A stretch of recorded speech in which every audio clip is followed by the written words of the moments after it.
everyone, welcome back to the channel. Now today I am going to be teaching you all how to play Killer in 2023. Now this is going to be for beginners, so if you are well experienced in this game or whatnot, this is not the guide for you. This is for the people that like picked up the game very recently, have no clue what it is. Maybe they got it from like a Christmas sale or something and they have no idea what's going on, but they seem very interested in the killer role. That's what I'm here to teach you all today. Now there's going to be timestamps in the description. I think I'll also put some timestamps up as well on the video, so that way you could be able to skip ahead certain sections if you are like already know certain things and just want to get to the stuff you don't know.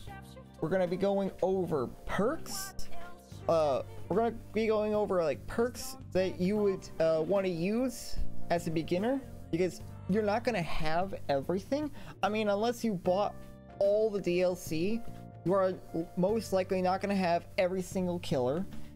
I'm going to recommend certain killers that would be good for you to start out with. You know, I'll recommend some easy characters that will help you get the grasp of the basic mechanics of killer. I will also be explaining like what your goal is as a killer. And I'll also give you some very basic tips in gameplay on what you should be doing as killer and what you shouldn't be doing. So let's start off by going over what is the killer role. What are you doing? What is the objective? Well, the objective for killer is to kill the survivors. Obviously, you kill all 4 survivors before they complete all 5 of the generators and escape the map. Your job is to obviously prevent them from doing that. You don't want them to leave. Now that's out of the way, we can move on to killers. Now each killer plays almost completely different from each other. No 2 killers are exactly the same. Now I have all the killers here, but obviously you're not gonna have all these guys. You are going to likely have only just the 5 starting characters that they give you when you buy the game, which that will be Trapper, the Wraith, Hillbilly, Nurse, and the Huntress. Now these are the 4 you're going to start with. Overall, pretty decent roster, I would say, although there are so like half the killers that you get for free are not really a good idea to start with certain ones of these killers. It's not really all too worth it, since some of them function very differently from like bog standard killers, and it will, you know, kind of impede your learning process. There's like some of them, they are incredibly weak and not practical in any situation, and some of them have just a way too steep learning curve for you to really be able to learn anything.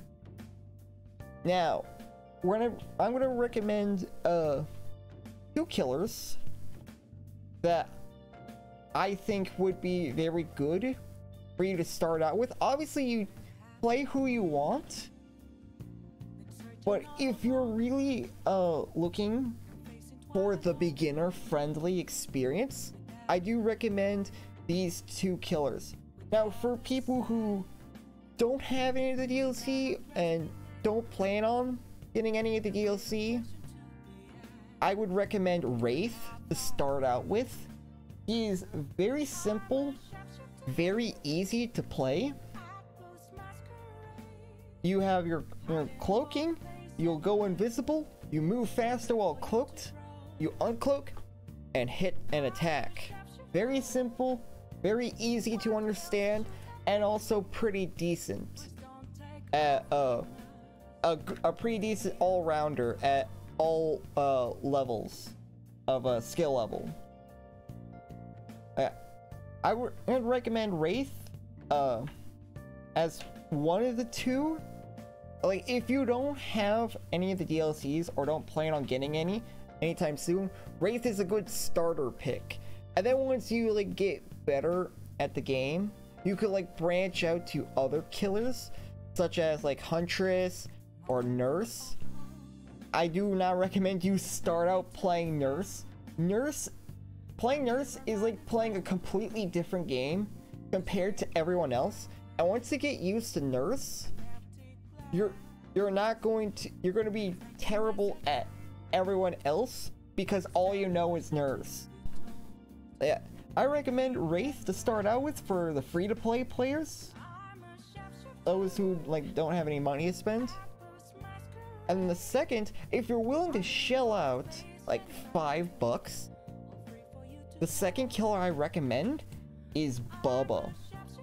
Now Bubba, he is by far the easiest character in the game, by far.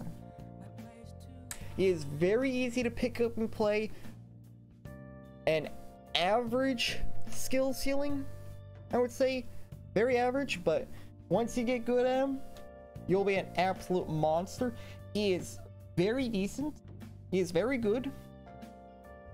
And he'll basically really help you throughout your whole beginner experience and your grind for blood points. He has a chainsaw, which you can extend you can refresh the duration of by consuming stacks at just the right time.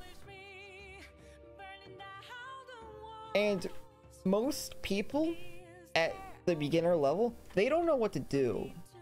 They don't know what to do against him. He's really easy. Just make sure you don't bump into stuff. You're golden. Yeah, I recommend Bubba as priority 1.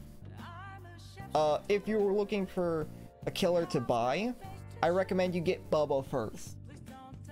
It'll be a good killer for you to start out with until you feel confident enough to branch out. Yeah, but if you don't have any money to spend, Wraith is a good secondary pick as well. Now, next up, we come down to perks. Now, I have all these different perks. You're not gonna have most of these. You are going to likely have access to your 3 teachables, which are unique to your killer. In this instance, as Wraith, you would have Predator, Bloodhound, and Shadowborn. Although he does have which are all pretty terrible, honestly. And then you would have the common perks, which you will get, which are universal perks that you can get via the Blood Web, regardless of what killer you're playing. So you're gonna have stuff like, let's see, you're gonna have like stuff like Monstrous Shrine.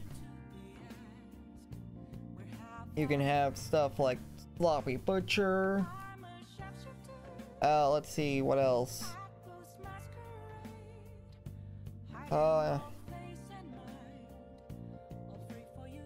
Let's see. I don't think I have any more oh wait, no, Deerstalker? Yeah, Deerstalker as well. Oh, and also Distressing. Can't forget about Distressing. Thrill the Hunt. And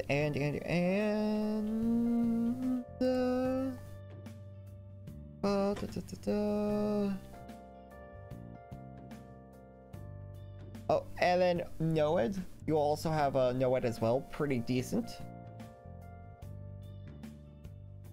And I think aside from this one perk called Shattered Hope, that is it for your comments. Now for perks, I do recommend you definitely Floppy Butcher is going to be your best common perk. This perk will allow you to whenever you hit people with a regular attack, you will make it so they'll heal slower. And then another perk I recommend for starting out is Noed. This is going to really help you. Although once you get better at the game, you definitely do want to drop this perk, as you'll just kind of end up crutching on it, and you'll not be able to learn how to play without it. Yeah, use this perk whenever you're learning, but whenever you're starting to get more competent, you can be able to take out Noed. Think of it like think of Noed like training wheels. Like whenever you're learning to ride a bike for the first time, it's good to have, but once you actually learn to get better, eventually you're gonna have to take off the training wheels. And yeah, that's basically it. So that's like it for the comments. But if you want to get some decent perks, but you don't know which killers you should get for the good perks, one killer I do recommend you get is Pinhead. He has this one perk called Deadlock, and that will allow you to block the generator with the most progress after another gen has been completed. This will prevent the survivors from completing gens back to back, and it will be really good passive slowdown, and it will also show you what gens they're pushing. It'll also access some pretty decent info as well. He has pretty good perks. I recommend you get some of his. Let's see. Plague has pretty good perks all around. So if you're looking for a killer with good perks, Plague is also a good one. She has a Corrupt Intervention, which will block the 3 generators furthest from you. And since survivors always spawn opposite of you, this will prevent them from working on gens at the start. Then you also get this really good tracking perk, Infectious Fright, that will reveal the locations of people in the area where you down. And that will also help with pretty good tracking as well. So I do recommend like Cenobite as well as Plague if you're looking for perks. Is there anyone else for good perks? Oh yeah, also Clown, I'd say he's your #1 pick. Like, this guy, you can get him for free with iridescent shards, which you'll get for leveling.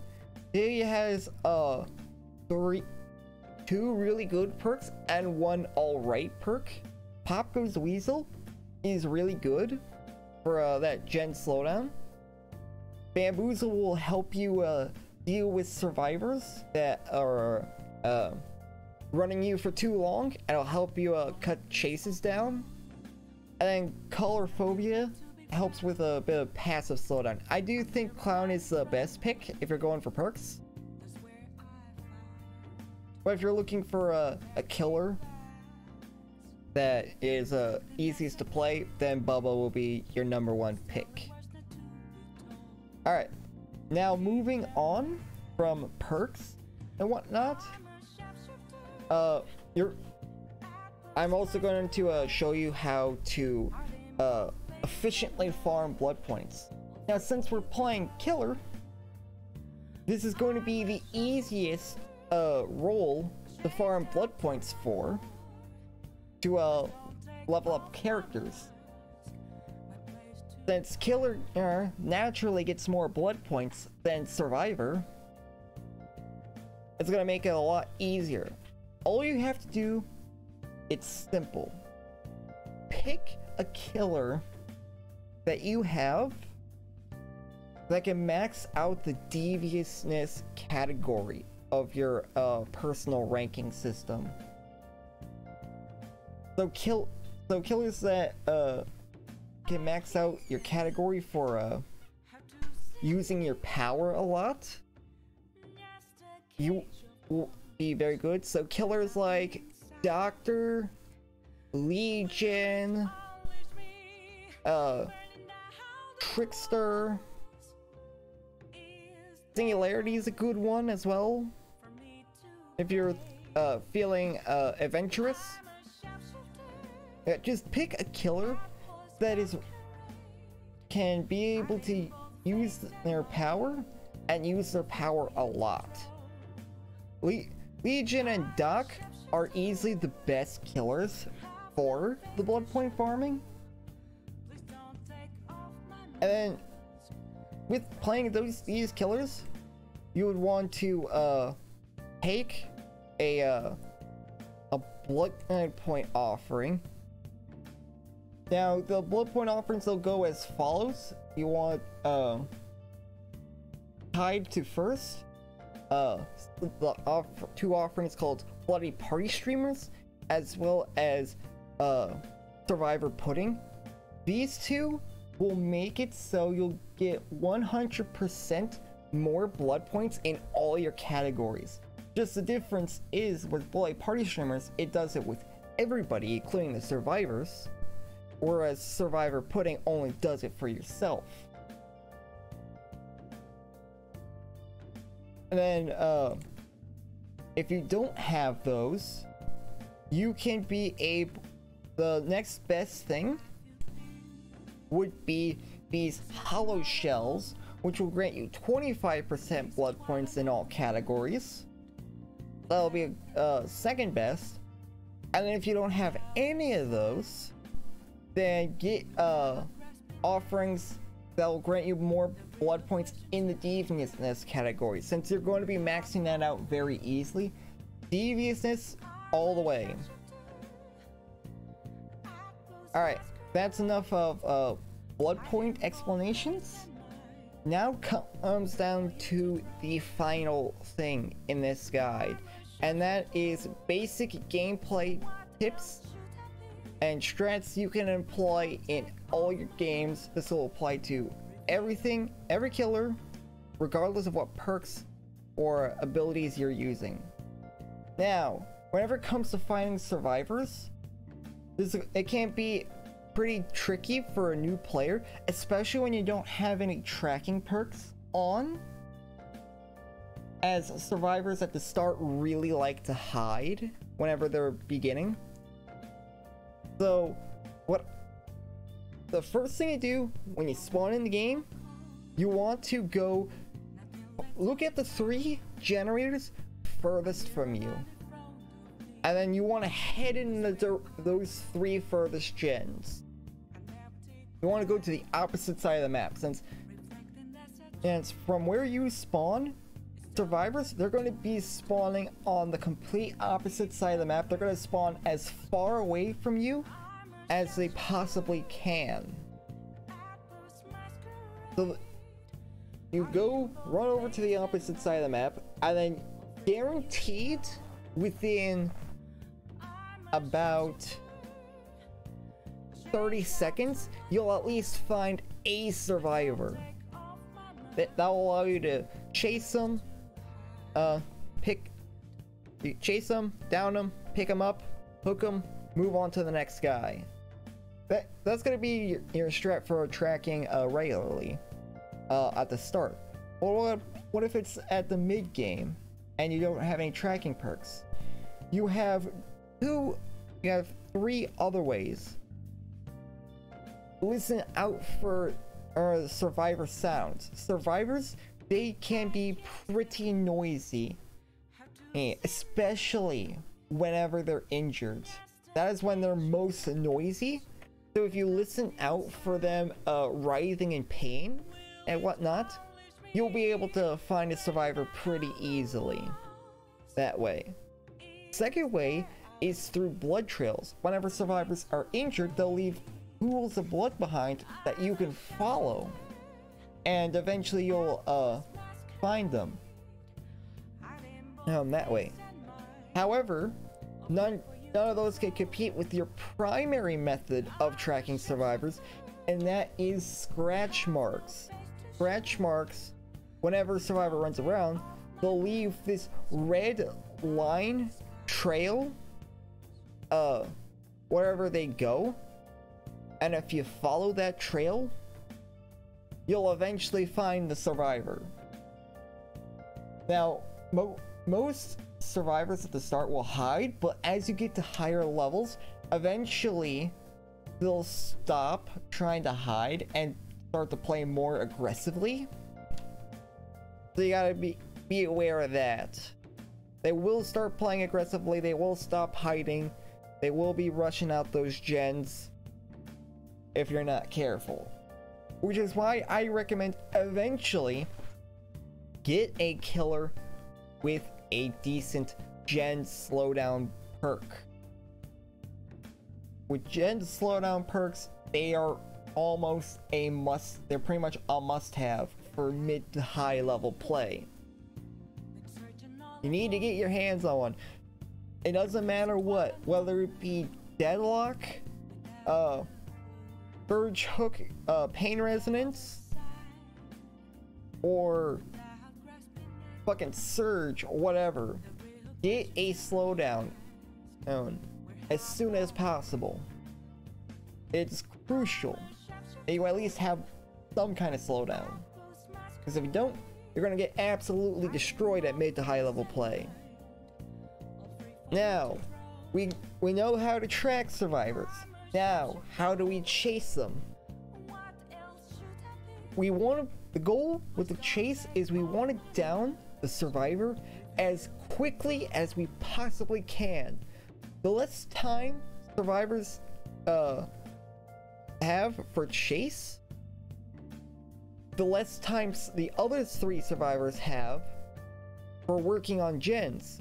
So shorter chases means more slowdown, meaning longer gen times.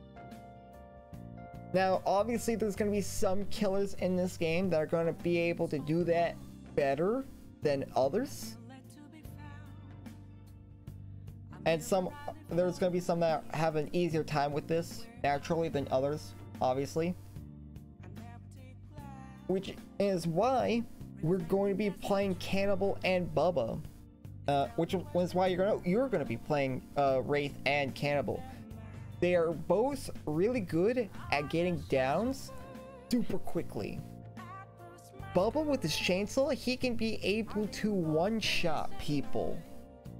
So if you catch someone out in the middle of nowhere with no protection, and they're all out of position, there's nothing they can do.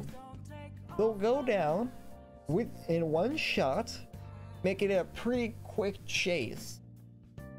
Therefore, you could be able to hook them and then move on with the next survivor. Now, aside from using killer powers properly, how do we make chases shorter? It's simple. We use what we call mind games. You want to move unpredictably. You move predictably, the survivors know where you're gonna go, and they're gonna run you around the whole map, and there's absolutely nothing you'll be able to do there, because you keep running in a straight line towards them. You want to try and cut survivors off.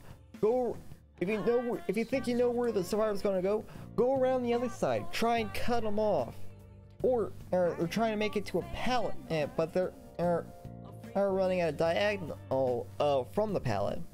Instead of running towards the survivor, instead run towards the pallet. So that way, whenever you reach the pallet before they do, and then you could be able to hit them there, and they won't be able to make it to the pallet in time. And if they drop it, good. That's one less resource on the map that the survivors have. And now we come down to knowing the map. That is going to be the second thing that will allow you to that'll help you cut chases shorter. Know where the pallets and the windows are. Know what loops spawn and what maps. This is going to take you some time to learn, but eventually you'll get it. Know which loops are not good to run survivors towards, and know which ones there are. You want to run them to the unsafe loops, keep them away from the safe loops. And if they run towards the safe loops, sometimes it's best for you to leave the survivor and go for someone else. That's also another thing you gotta learn. Know when to break chase. You don't want to just go tunnel vision on one guy, because eventually the other three are just going to get all the gens done, and then you got one down and no pressure. So if the survivor's running you for too long, it's oftentimes best to break chase. However, sometimes you don't, depending on the killer you're playing or what build you're running. Basically, a good way to estimate how long your chase is, and knowing when and where you should break chase. For the most part, you want your chases to be 30 seconds to like around 15 to 30 seconds at most. Now that sounds very short, and that's because it is. If you end up going longer than a minute, they're gonna get a gen done, and you don't want that. So it's not an exact science for like, oh, once it reaches 30 you gotta leave. It's not an exact science. It depends on circumstance. So if you like have been running this guy for like 40 seconds and you still haven't got a hit in, it's better to leave that chase and go after someone who is more out of position or is worse at running away than the other guy. If you were running him for 20 seconds and got a hit in, keep chasing him. You'll learn how to when and where you should leave loops and when you should commit with experience, but eventually you will get it and it'll become second nature to you. So that's the next thing on how to cut your chases shorter. And now for continuation of the mind games, I will teach you some pretty basic mind games that you could be able to employ at almost every loop. They're almost universal. Obviously there's going to be some loops where this is not going to be very good on, but it will help you get people really early. Yeah, especially if they're new. First one is the is the double back. Now, the way you pull off this trick is you have a red stain which is this red spotlight that is in front of your character model that will represent where you're facing. This is what survivors use to know which direction you're going in. Now there's gonna be some powers and perks that will allow you to remove this stain, but everyone has this, and the survivors will use it to their advantage in chase. Because if they know where you're going, they could be able to predict where to go next, and they'll be able to loop the hell out of you. So, how do we deal with this? We can be able to manipulate our red stain by simply walking backwards. This is what we like to call moonwalking. Basically,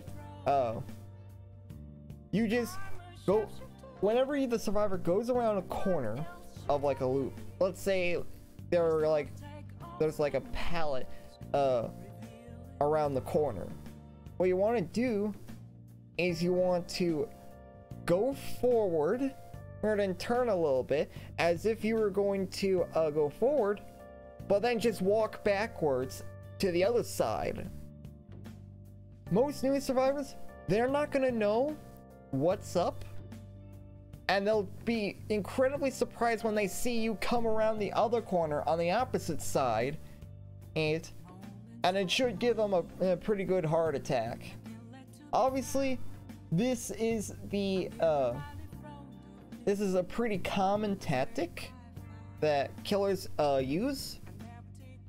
So mid-level to higher experienced survivors are gonna know that you're probably gonna try and do this. So you want to use it whenever you're not expecting it. Because if you do it too much, they're gonna know you're gonna do it, and then they're just going to sit there at the vault or at the pallet and just wait to see what you do.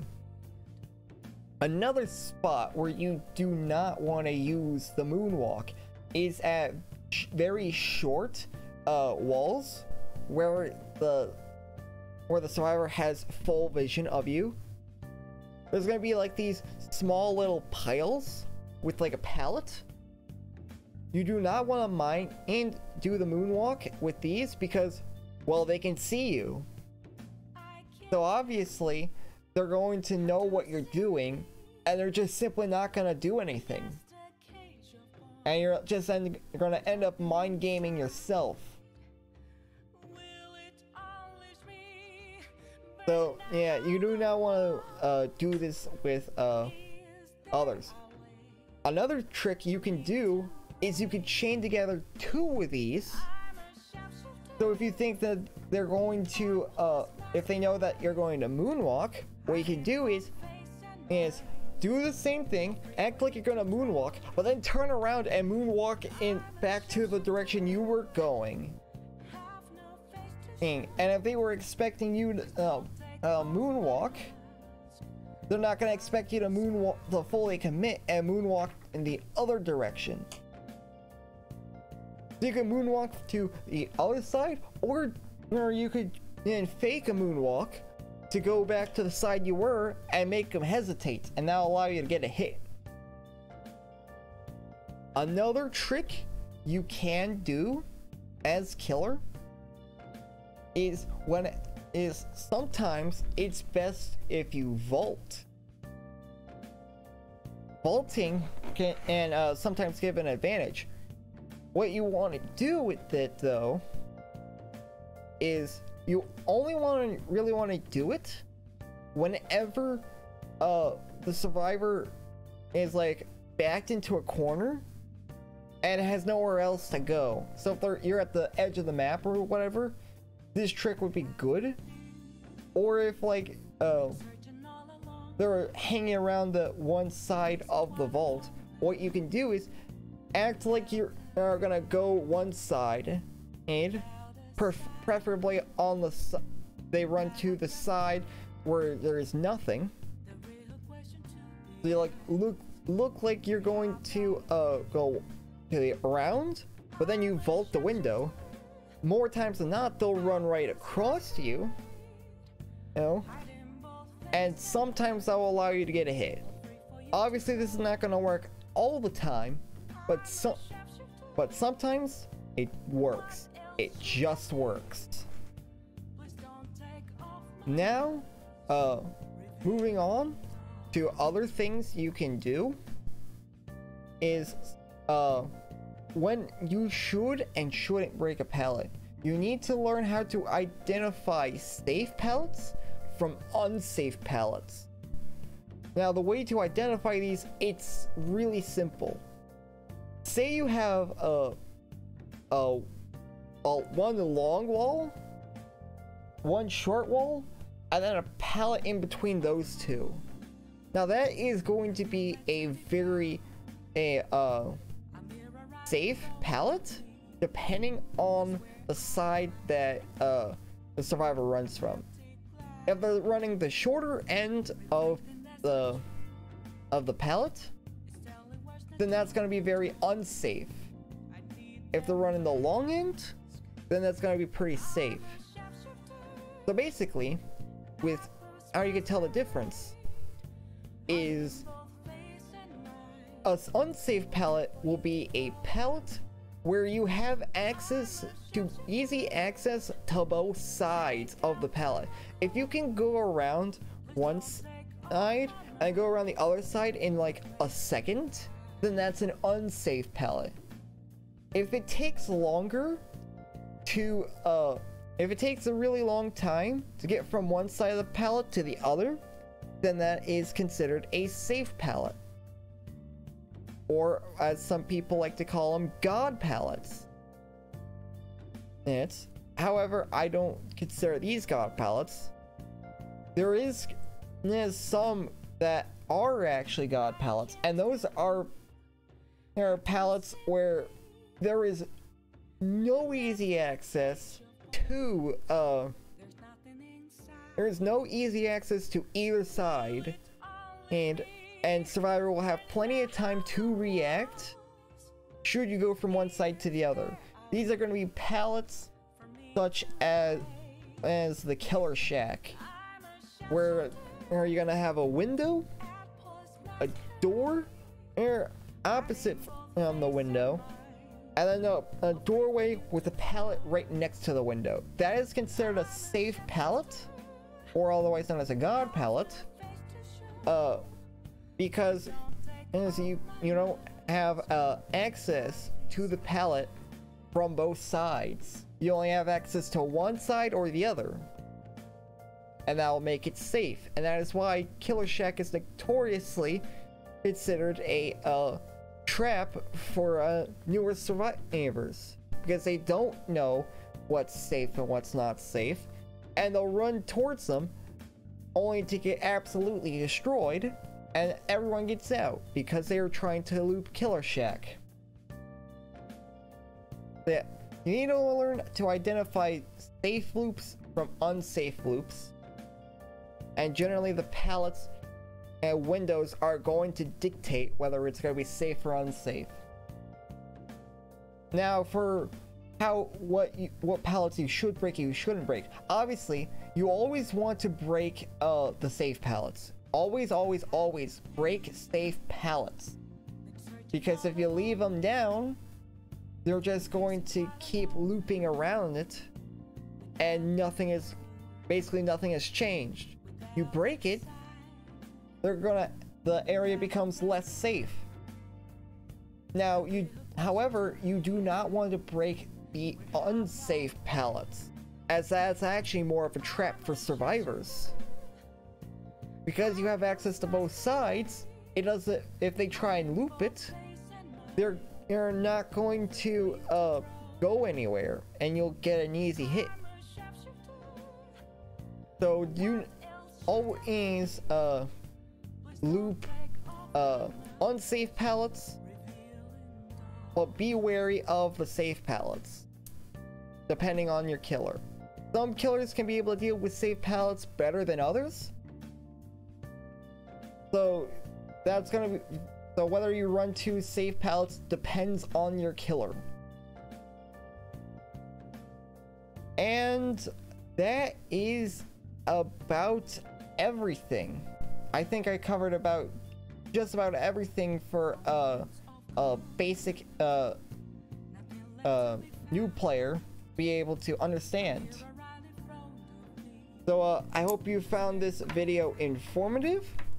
I will, for the next video, go over terminology, DBD terminology for those getting in, to explain what some of the common words and phrases that the DBD community uses, as well as like go over some like common memes and whatnot for the funsies. That way you know, like you can be able to get in on the jokes as well. Yeah, that's gonna be it for me. Thank you all for watching. I'll see y'all next time. Take care, everyone.